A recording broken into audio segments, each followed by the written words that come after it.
Hi everyone, welcome to our day 5 at গুয়াঞ্জু city. যেহেতু দিনটি ছিল শুক্রবার, তাই আমাদের প্ল্যান ছিল আমরা মসজিদে নামাজ পড়তে যাব।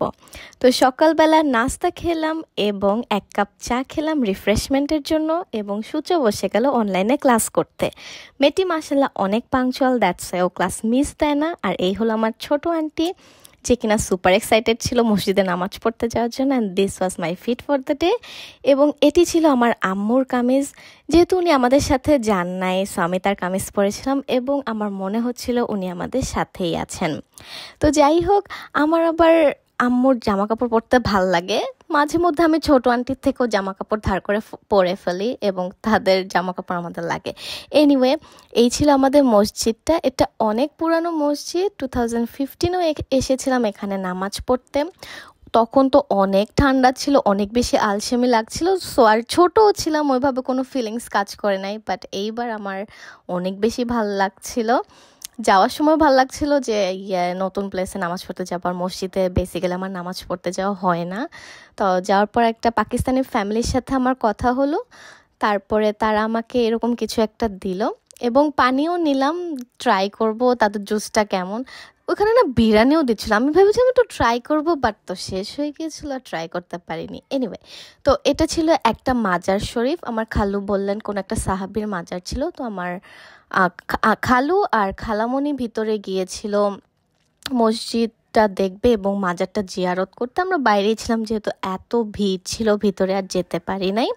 তো আশেপাশেও দেখলাম, আশপাশটা অনেক বেশি পিসফুল ছিল মাশাল্লাহ। ছোট আন্টির তো অনেক বেশি ভালো লেগেছে প্লেসটা, আমারও অনেক বেশি ভালো লেগেছে। আমরা লিটারেলি ক্লুলেসলি হাঁটাহাঁটি করছিলাম যে কোথায় যাব, কি করব, বিকজ আমরা না ডেইলি উইদাউট প্ল্যান বের হয়ে পড়ি। বের হওয়ার পরে প্ল্যান হয়, তো এই জন্য কিন্তু আমাদের অনেক টাইমটা ওয়েস্টও হয়। যাই হোক, আমরা অল্প ছবি তুললাম আর আমি তো বেসিক্যালি সব ভিডিওই করলাম। তো এই তো আমার আম্মুর জামাটা একটু শোকেস করলাম, অনেক বেশি ভাল লাগছিল আমাকে আমার, as it was my mother's. আর সূচরটা দেখো, সূচর সামনে ক্যামেরা ধরলে এই মেয়েটার এমন লাফালাফি শুরু হয়ে যায়, আমার খুবই হাসি পায়। এই যে শুরু হয়ে গেছে আবার তার হাসের মতো। এখানে না একটা মজার কাহিনী হয়েছিল, সেটা হচ্ছে মসজিদে টুকটাক ভিক্ষুক ছিল এবং তারা আমাদের পিছে তাদের ফোনের স্ক্যানার নিয়ে ঘুরতেছিল, কারণ তাদের উইচ্যাট ছাড়া এখানে আর কিছু নাই।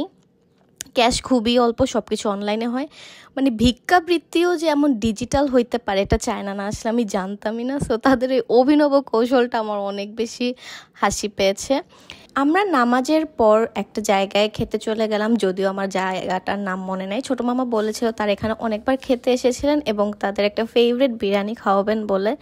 But the fact is we were so late, আমাদের জন্য ওই বিরিয়ানি নাই। সো আমরা তাদের আরেকটা আইটেম ট্রাই করলাম। এই গরুর আইটেমটা ভালোই লেগেছে, আর কাবাব তো আমার অত পছন্দ না, স্টিল খেলাম।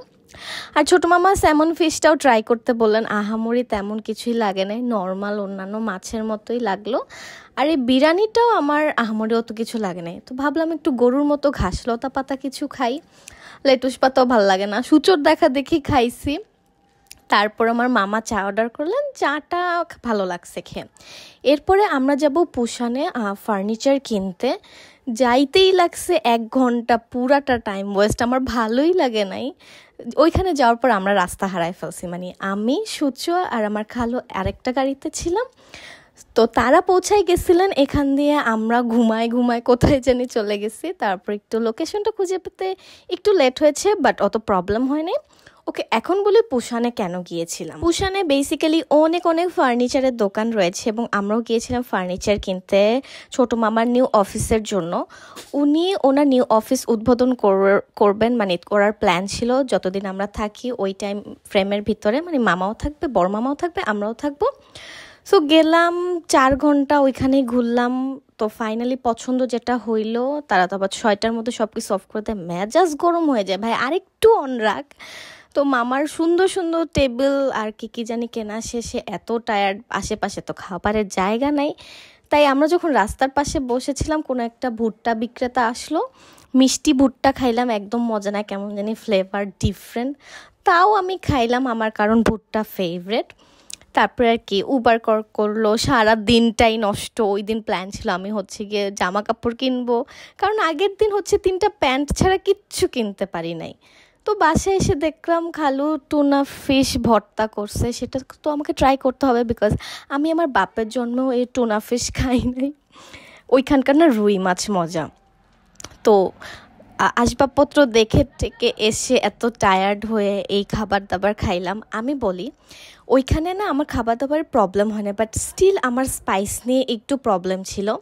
তারপরে আবারও চা খেলাম। আজকের শেফ ছিল আমার ছোট মামা, তারপরে ছোট আন্টি আমাকে একটু আদর করলো। এরপরে আবারও ভাবলাম নিচে হাঁটাহাঁটি করতে যাব, যেহেতু মামা আজকে অনেক হাঁটাইছে সেজন্য আবার সে ফুট মাসাজে নিয়ে যাবে বলছে। তো উই ওয়ার সুপার এক্সাইটেড। আর এই কেকটা আমরা ডেইলি খাইছি রাত 1টার দিকে। তো ওই দিন একটা মহিলা অ্যাভেলেবেল ছিল দেখে আমি আবার করতে পারি নাই, তারা খুবই টাইম অনুযায়ী কাজ করে। তো সূচর এক্সপিরিয়েন্স ওর চেহারা দেখেই বোঝা যাচ্ছে ওর ঘাড় ব্যথা অটো বেড়ে গেছে। এরপরে আবারও আমরা কাবাব খাইতে চলে গেলাম। সূর্য এখানে যে বাংলা ছাড়া শুরু করে দিছে অ্যাজ ইফ ওই চাইনিজটা বাংলা জানে। আচ্ছা, এটা কিন্তু হালাল ছিল, এই জন্য আমরা ওখানে খাইতে গেছি। ফার্স্টলি আমি স্কুইড খাইতে চাই নাই, বাট সূর্য যখন নিচ্ছে আমার না ভালোই লাগছে ব্রেডটা ছাড়া। আর কতগুলো আবারও ঘাস লতা পাতা হচ্ছে গিয়ে দিছিল, ওইটাও ভাল লাগছে, ওইটাও খাইছি। তো এরপরে আবার একটু হাঁটলাম, আমার এখানে হাঁটাহাঁটি করতেই ভাল লাগে। এরপরে ফ্রেশ ফ্রুটস খাবো ভাবলাম, এরপরে মামা কিনে দিল। তো আজকের দিনটা অনেক ভালো গিয়েছিল। হোপসো তোমাদের অনেক ভালো লেগেছে আমার ব্লগটা। এই তো ফ্রেশ আর একটা জুস খাবো, যদিও খাইতে চাই নাই, মামা কিনে দিছে, সেটা খেয়েই বাসায় চলে আসলাম। বাই।